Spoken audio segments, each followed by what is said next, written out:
نحمده ونصلي على رسوله الكريم اما بعد فاعوذ بالله من الشيطان الرجيم بسم الله الرحمن الرحيم رب اشرح لي صدري ويسر لي امري واحلل عقدة من لساني يفقهوا قولي ربنا لا تؤاخذنا ان نسينا واخطانا۔ قرآن کریم کی صورتوں کا اب یہ 5واں گروپ ہے جو سورہ سبا سے شروع ہو رہا ہے اور سورہ حجرات تک یہ جائے گا۔ اس میں 16 صورتیں ہیں، ابتدائی 13 مکی ہیں اور آخر کے 3 مدنی۔ جیسا کہ پہلے ہم دیکھ چکے ہیں کہ بالعموم ایک جوڑے کی شکل میں ہی پورا میسج ڈلیور ہوتا ہے، تو گویا کہ 8 جوڑے ہوئے۔ اس گروپ کا جو غالب عنوان ہے وہ اللہ تعالیٰ کی اپنے توحید ہے، جس طرح پچھلے گروپ میں جو سورہ فرقان سے سورہ احزاب تک تھا اس میں رسالت زیر بحث تھی زیادہ تر۔ اب توحید باری تعالیٰ، اس میں 3 چیزیں زیر بحث آئیں گی، اللہ تعالیٰ کی ذات، صفات اور اس سے ملاقات۔ ذات کے حوالے سے صرف یہی بات کہ وہی عبادت کے قابل ہے۔ صفات، ہم ظاہر ہے کہ اللہ تعالیٰ کو نہ دیکھ سکتے ہیں نہ اسے سن سکتے ہیں، ہم براہ راست رابطہ کرنے کے قابل ہی نہیں ہیں، ہمارا اس سے جو رابطہ ہوتا ہے صفات کے ذریعے سے ہوتا ہے، تو اسی سے اللہ تعالیٰ اپنے آپ کو متعارف کراتے ہیں۔ اور تیسری چیز اس سے ملاقات، تو اللہ تعالیٰ اس پہ بھی متنبع کرتے ہیں کہ ایک روز تمہیں میرے پاس آنا ہے اور پھر میں تمہارے اعمال کا حساب لوں گا۔ اسی میں ضمناً وہ یہ بھی بتاتے ہیں کہ اس دنیا میں وہ ملاقات کی جو شکل اختیار کرتے ہیں وہ اپنا کلام نازل کرتے ہیں۔ تو ان 3 الفاظ میں اصل میں وہ سارے مباحث ہیں جو ان 16 صورتوں میں زیر بحث آئیں گے۔ پہلا جوڑا سورہ سبا، سورہ فاطر، دونوں آج انشاءاللہ ہم پڑھیں گے۔ ان کی تلخیص ظاہر ہے کہ ان کا مشترکہ موضوع ایک ہی ہے کہ صفات الہی کا تقاضا ہے کہ شکر گزاروں کو جزا اور ناشکروں کو سزا دی جائے۔ سورہ سبا میں تاریخی استدلال کیا جائے گا اور سورہ فاطر میں عقلی اور فطری استدلال زیادہ تر کیا جائے گا، اور اسی سے پھر یہ واضح کیا جائے گا، اور پھر ساتھ میں جنوں اور فرشتوں کی الوہیت کی نفی ہے جو مشرکین کا عقیدہ تھا۔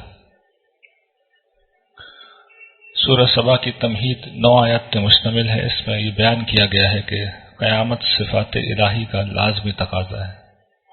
اللہ تعالیٰ جیسے ہیں اگر وہ ویسے ہی ہیں تو پھر قیامت وہ ضرور برپا کریں گے۔ اس صورت کے آغاز میں وہی بالکل انداز ہے جو آپ کو یاد ہوگا سورہ فاتحہ کا تھا کہ اللہ کی حمد تعریف سے، اور اللہ کا پہلا تعارف اسی عنوان سے کرایا گیا ہے کہ ساری نعمتوں کا منبع، ساری عنایتیں، سارا کرم اسی ایک ہستی کا ہے۔ شکر گزاری کا مستحق تو وہی ہے، لیکن انسانوں کی اکثریت نہیں کرتے شکر تو نہ کرے، لیکن جب قیامت آئے گی اور آخرت آئے گی تو پھر یہ حمد صرف اسی کے لیے خاص ہو جائے گی۔ وَلَهُ الْحَمْدُ فِي الْآخِرَةِ، کہ اب تو کچھ اور بھی ہیں جن کی حمد ہو جاتی ہے، جن کا شکرانہ مان لیا جاتا ہے، جن کے بارے میں کہہ دیا جاتا ہے کہ انہوں نے دیا، لیکن قیامت میں تو سب لوگ اپنی پیشانی کی 2 آنکھوں سے دیکھیں گے کہ جو دیا وہ اللہ نے ہی دیا۔ تو وہیں یہ ہوگا کہ تعریف صرف اللہ کے لیے خاص ہو جائے گی۔ کفار کا دعویٰ تھا، اصرار تھا کہ قیامت نہیں آ سکتی، اور رسول اللہ صلی اللہ علیہ وسلم سے پھر یہ کہا گیا کہ ان کو جواب دو کہ میرے رب کی قسم وہ تم پر آ کر رہے گی۔ کیوں آ کر رہے گی؟ کہ اللہ تعالیٰ نیکوکاروں کو ان کی نیکیوں کا بدلہ دینا چاہے گا۔ یہ اللہ تعالیٰ کی صفات کے خلاف ہے۔ کل بھی ہم نے سورہ سجدہ میں دیکھا تھا کہ افمن کان مؤمنا کمن کان فاسقا لا یستوون، کیا ایمان لانے والے فاسقوں جیسے کر دیے جائیں گے؟ یہ کیسے ممکن ہے؟ دوسری جگہ کہا گیا ہے کہ تم کیسا فیصلہ کر رہے ہو، کیسی سوچ ہے تمہاری کہ تمہارا جو شکر گزار اگر کوئی غلام ہو اور تمہارا ایک نافرمان غلام ہو، تم دونوں کو برابر کر دو گے؟ تم انسان ہو کے نہیں کرتے تو میں خداوند دو عالم ہو کے یہ کیسے کر لوں گا؟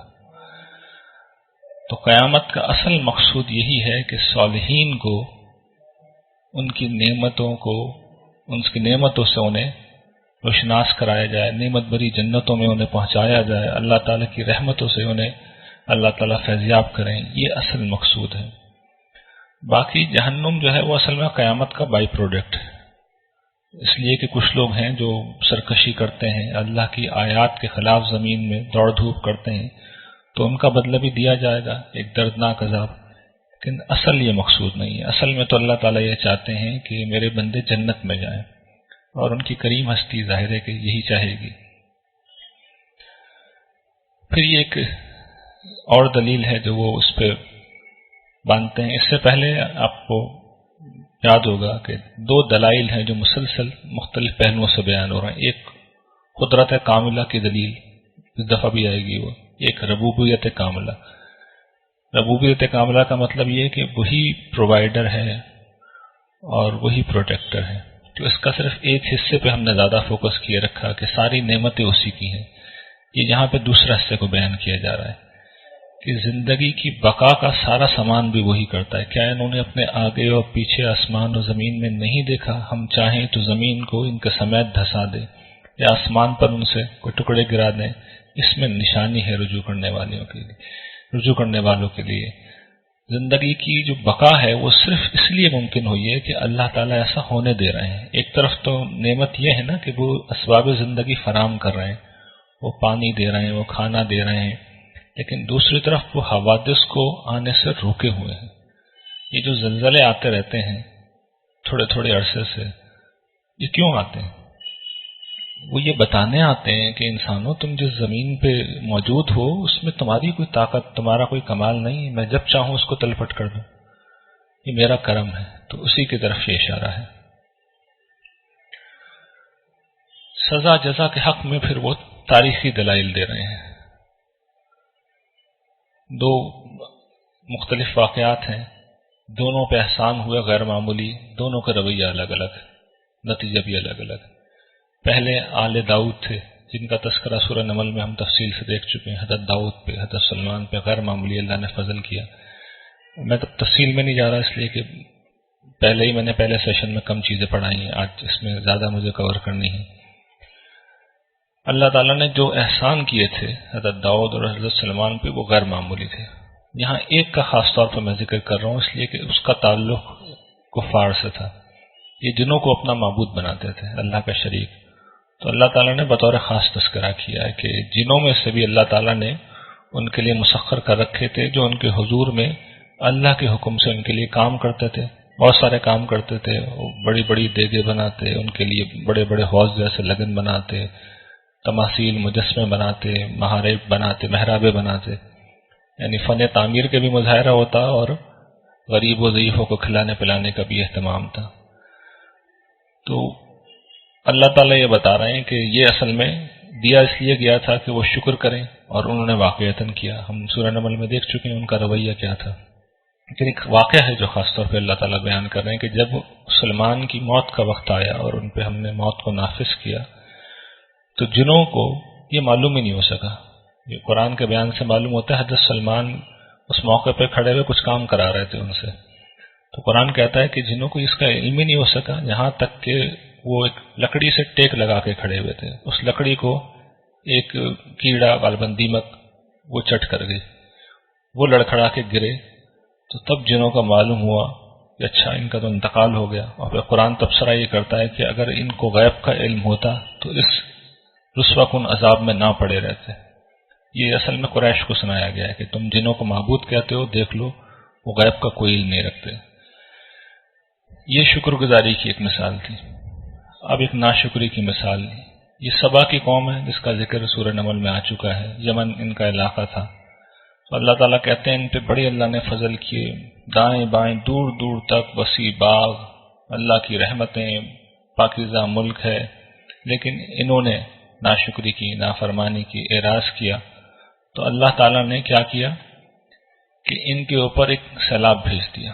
اصل میں انہوں نے دریا تو وہاں تھے نہیں یمن کے علاقے میں، بارشیں ہوتی تھیں اور پہاڑی علاقوں سے جب ان کا پانی آتا تھا تو انہوں نے جیسے ہمارے یہاں ڈیم بنائے جاتے ہیں ڈیم بنا لیے تھے بند،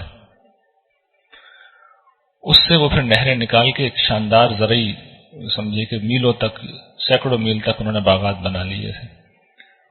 وہ ڈیم ان کا ٹوٹ گیا، بند ٹوٹ گیا. اس سے جو سیلاب آیا تو سیل الارم یعنی بند ٹوٹنے کے بعد جو سیلاب آتا ہے وہ سیل الارم ہے، وہ آ گیا. ساری ان کی تعمیرات برباد ہو گئیں، پھر کوئی انتظام بھی ایسا نہیں ہو سکا. تو ان کی جو باغات تھے اس کی جگہ کیا آ گئے، ایسے جھاڑ جھنکاڑ آ گئے کہ جہاں پہ کچھ نہیں ہوتا تھا، صرف کسیلے کڑوے پھل تھے، جھاؤ کے درخت ہوتے ہیں اور کچھ تھوڑی سی بیریاں. ان کی رفاہیت کا دوسرا انحصار ان کے جو ٹریولنگ ہوتی تھی شام سے یمن تک. اللہ تعالیٰ فرماتے ہیں کہ ایک محفوظ چارہ تھی، اس پہ جگہ جگہ بستیاں تھیں جہاں پہ وہ آرام سے ٹھہرتے، ان کی مسافتیں متعین تھیں، دن میں رات میں وہ سفر کرتے.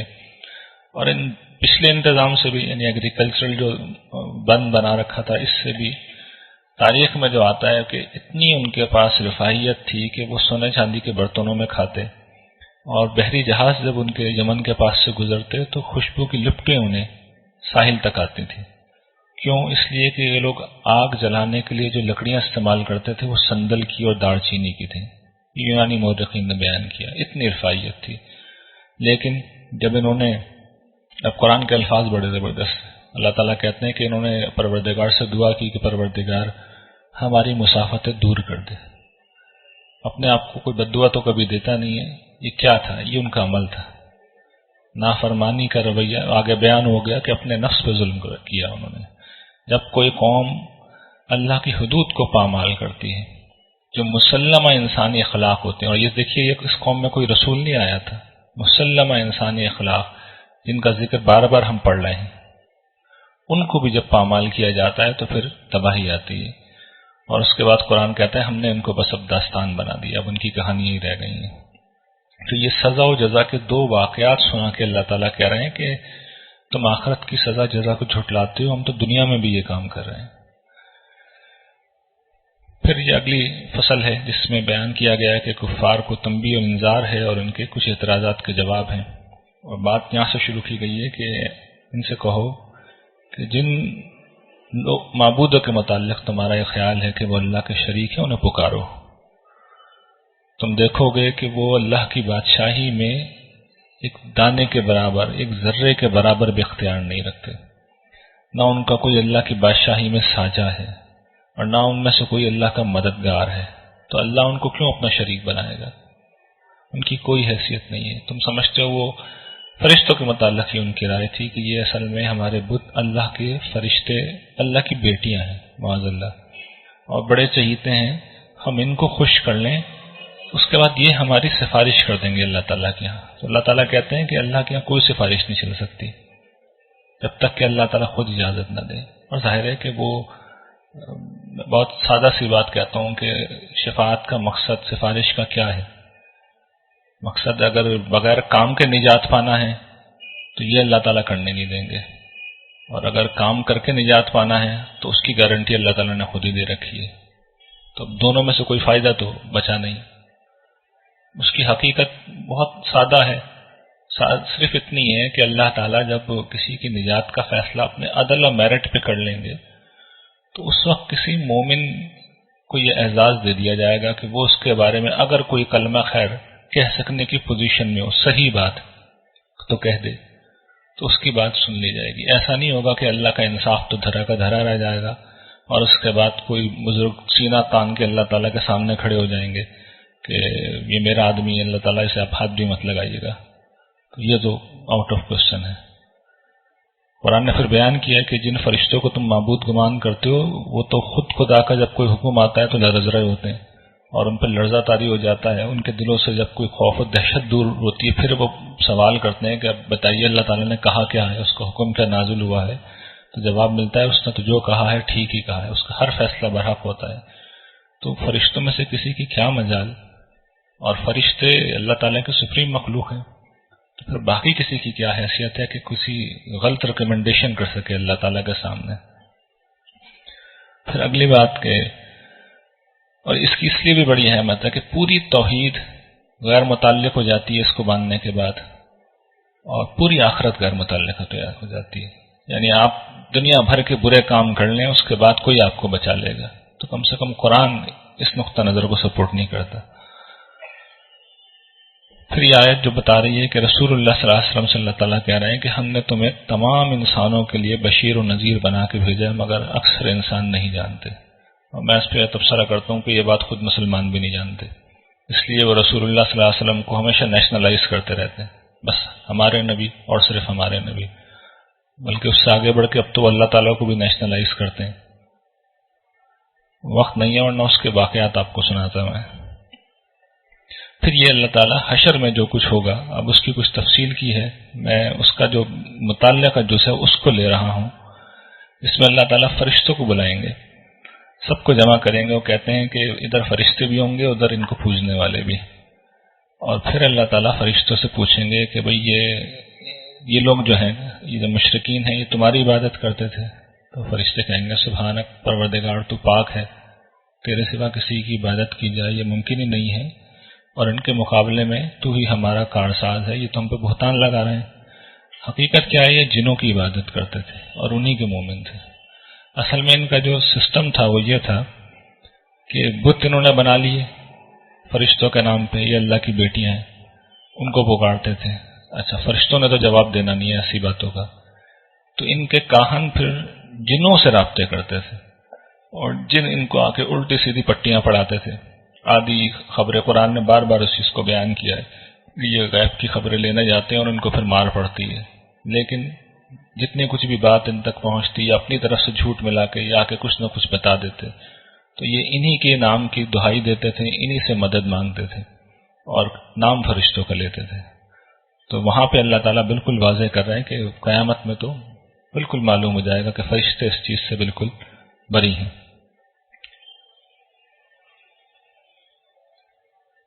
خاتمہ صورت پہ اللہ تعالیٰ ایک بڑی دردمندانہ ان کو نصیحت کر رہے ہیں.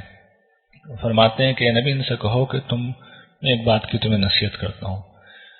دیکھو، تم ایک ایک دو دو کر کے اٹھو اور ذرا سوچو، غور کرو یہ ہمارا پیغمبر کہہ کیا رہا ہے، اس کی کون سی بات غیر معقول ہے، علم اور عقل پر مبنی نہیں ہے، فطرت کے مطابق نہیں ہے، سابقہ مذہبی روایت کے مطابق نہیں ہے. پھر بھی تم انکار کر رہے ہو یہ کہہ کے کہ یہ دیوانہ ہے، خپتی ہے. یہی کہتے تھے، ہم پڑھ چکے ہیں پیچھے. تو اللہ تعالیٰ کہہ رہے ہیں تم غور کرو، اس کو کوئی دیوانگی لائق نہیں ہے، یہ تو ایک بڑے عذاب کے آنے سے پہلے تمہیں متنبہ کرنے آیا ہے. اور پھر اے نبی ان سے کہو کہ دیکھو میں تم سے کوئی پیسے بھی نہیں مانگ رہا، کوئی اجر نہیں مانگ رہا، میرا اجر کوئی ہے تو اللہ کے پاس ہے، تو تم کیوں میری بات نہیں سمجھتے؟ اس کے بعد اگلی سورت سورہ فاطر ہے. اس کی تمہید میں یہ بتایا گیا ہے کہ قدرت اور ربوبیت سے یہ بیان کیا گیا ہے کہ اللہ تعالیٰ ہی رب واحد ہے. یہی وہ دو بنیادی استدلال ہیں جو قرآن ہمیشہ کرتا ہے. اب پھر یہ بتایا گیا ہے کہ جو لوگ اللہ کو چھوڑ کر، آخرت کو چھوڑ کے دنیا میں مگن ہیں، ان کے ساتھ کیا ہوگا. فرمایا کہ کل حمد، کل تعریف پچھلی صورت کی طرح یہاں بھی اللہ کے لیے ہے، آسمان و زمین کا خالق، فرشتوں کو پیغام رساں بنا کے بھیجنے والا، ان کو دو دو پر بھی دیتا ہے، تین تین بھی، چار چار بھی، اپنی خلق میں چاہے جتنا اضافہ کر دے. خاص طور پہ فرشتوں کا کیوں نام لے رہے ہیں؟ ان کو معبود کہتے تھے. تو اللہ تعالیٰ کہہ رہے ہیں ان کو بھی میں نے بنایا ہے، میں نے ان کو تخلیق کیا ہے، میں ہی ان کا مالک ہوں. تو وہ عبادت کے قابل کیسے ہوگا؟ یہ قدرت کا بیان ہے اللہ تعالیٰ کی. پھر اب ربوبیت کا بیان کہ لوگوں اللہ کی نعمت کو جو تم پہ ہوئی ہے اسے یاد کرو. تمہارا کوئی میرے سوا بھی خالق ہے، اللہ کے سوا بھی خالق ہے جو تمہیں آسمان سے رزق دے اور زمین سے، اس کے سوا کوئی معبود نہیں. اللہ تعالیٰ کیوں معبود ہے؟ دو بنیادی وجوہات ہیں. اس لیے کہ سارا اختیار ان کے پاس ہے، کسی کے پاس نہیں. دوسری وجہ یہ کہ ساری نعمتیں انہی کی، سارا احسان انہی کا ہے. تو ان دو وجوہات پہ یہ حق ہے ہم پہ کہ ہم اللہ ہی کی عبادت کریں. اور پھر اللہ تعالیٰ توجہ دلا رہے ہیں کہ اے انسانوں، دیکھو اللہ کا وعدہ سچا ہے، اور ایسا نہ ہو کہ تمہیں یہ دنیا کی زندگی دھوکے میں ڈال دے، اور نہ وہ بڑا دھوکے باز یعنی شیطان تمہیں کسی دھوکے میں ڈال دے. وہ تو تمہارا دشمن ہے اور اسے تم دشمن ہی سمجھو، دیکھو وہ تو اپنی پارٹی کو اپنے لوگوں کو بلا رہا ہے تاکہ وہ جہنم والے بن جائیں. دیکھیے اللہ تعالیٰ کتنی درد مندانہ نصیحت کر رہے ہیں کہ، اور میں پہلے بھی آپ کو توجہ دلاتا رہا ہوں کہ یہ اللہ تعالیٰ جب وعدے کا لفظ بول رہے ہیں تو بار بار وہ ہمیں یقین دلا رہے ہیں کہ یہ سب کچھ جس کی طرف میں بلا رہا ہوں وہ ہو کر رہے گا. اور پچھلی قوموں کے قصے بھی وہ اسی لیے سناتے ہیں کہ تمہیں ہو کیا گیا ہے انسانوں، میں بار بار تمہیں سمجھا رہا ہوں، تم کیوں دنیا کی زندگی میں کھو جاتے ہو، تم کیوں نہیں آخرت کی تیاری کرتے؟ اس لیے کہ دوسرا موقع نہیں ملے گا. یہ میں پہلے میں بیان کر چکا ہوں، پیچھے بھی ذکر آیا ہے کہ کل ہی غالباً ہم نے پڑھا ہے سورہ سجدہ میں کہ بڑی بے بسی سے لوگ کہیں گے کہ پروردگار ایک موقع اور دے دیجیے، مگر اس روز کوئی موقع نہیں ہوگا. پھر توحید و آخرت کے وہ دلائل ہی ہیں، اور ساتھ میں انذار بھی کیا جا رہا ہے اور خوشخبری بھی دی جا رہی ہے. دلائل کے بعد اب دیکھیے اللہ تعالیٰ پھر ایک بات کہتے ہیں کہ یہ سب کچھ نعمت دینے والا تمہارا پروردگار ہے، اسی کی بادشاہی ہے. جن کو تم اللہ کو چھوڑ کے پکارتے ہو نا، تو وہ کھجور آپ آج کل رمضان میں کھا رہے ہوں گے، اس میں ایک گٹھلی ہوتی ہے، اور سے دیکھیے گا گٹھلی پہ ایک جھلی لگی بھی ہوتی ہے بالکل باریک سی.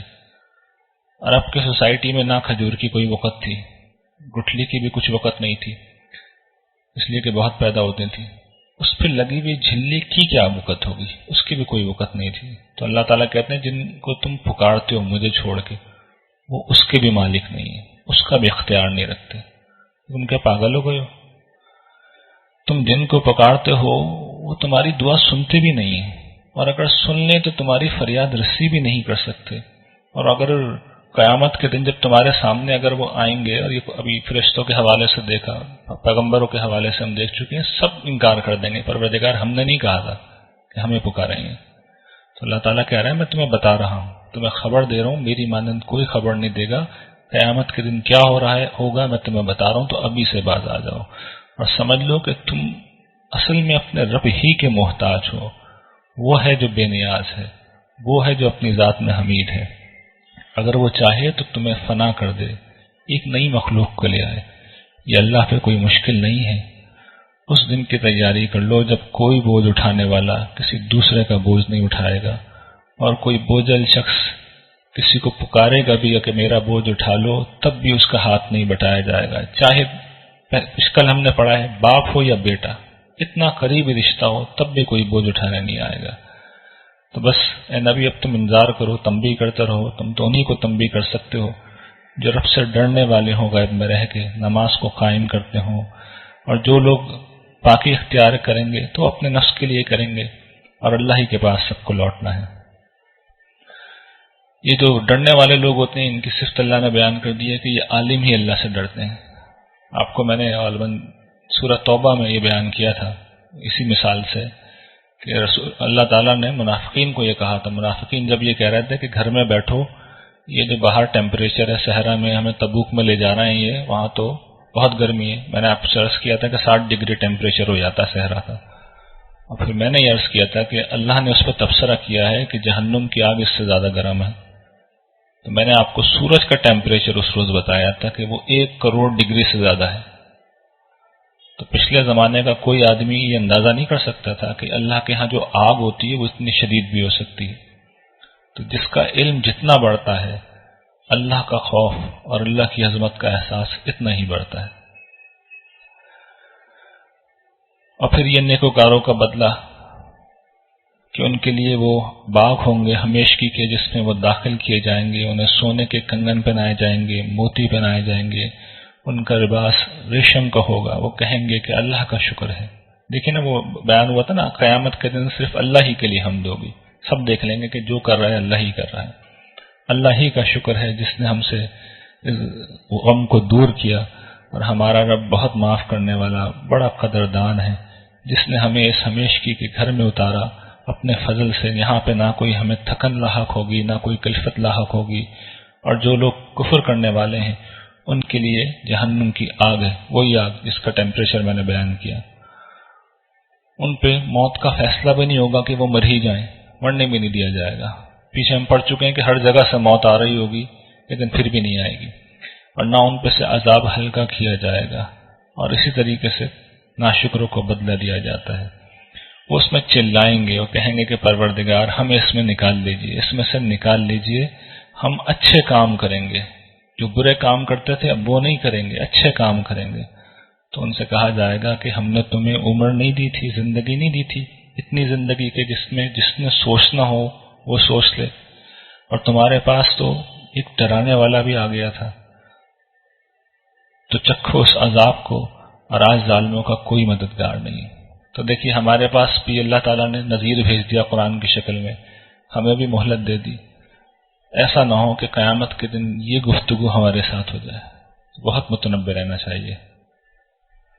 اور یہ صورت اب ختم ہو رہی ہے، اس میں جو سنت الہی ہے جس کو ہم شروع کے 3 گروپس میں پڑھ چکے ہیں، تو اس میں وارننگ اللہ تعالیٰ دے رہے ہیں کہ یہ جو اپنے کفر کے اوپر قائم ہے، یہ جو ہمارے رسول کے خلاف معاملات کر رہے ہیں، تو کیا چاہتے ہیں، یہ کس چیز کا انتظار کر رہے ہیں؟ یہ اس بات کا انتظار کر رہے ہیں کہ ان کے ساتھ وہی ہو جو ہم پچھلی قوموں کے ساتھ کرتے آئے ہیں۔ اگر ایسی بات ہے تو پھر یہ ہمارے طریقے میں کوئی تبدیلی نہیں پائیں گے، ہمارے طریقے میں کوئی بدلاؤ نہیں پائیں گے۔ کیا یہ زمین پہ چلے پھرے نہیں ہیں کہ دیکھتے کہ ان سے پچھلوں کا انجام کیسا ہوا؟ وہ ان سے کہیں زیادہ قوت والے تھے، لیکن اللہ کا معاملہ یہ ہے کہ اس کے مقابلے میں کوئی نہیں کھڑا ہو سکتا۔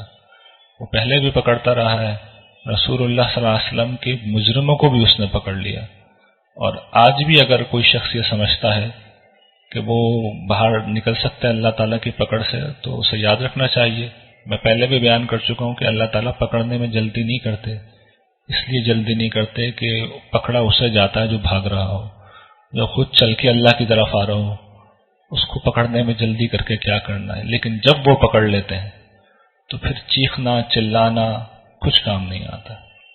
وآخر دعوانا الحمدللہ رب العالمین۔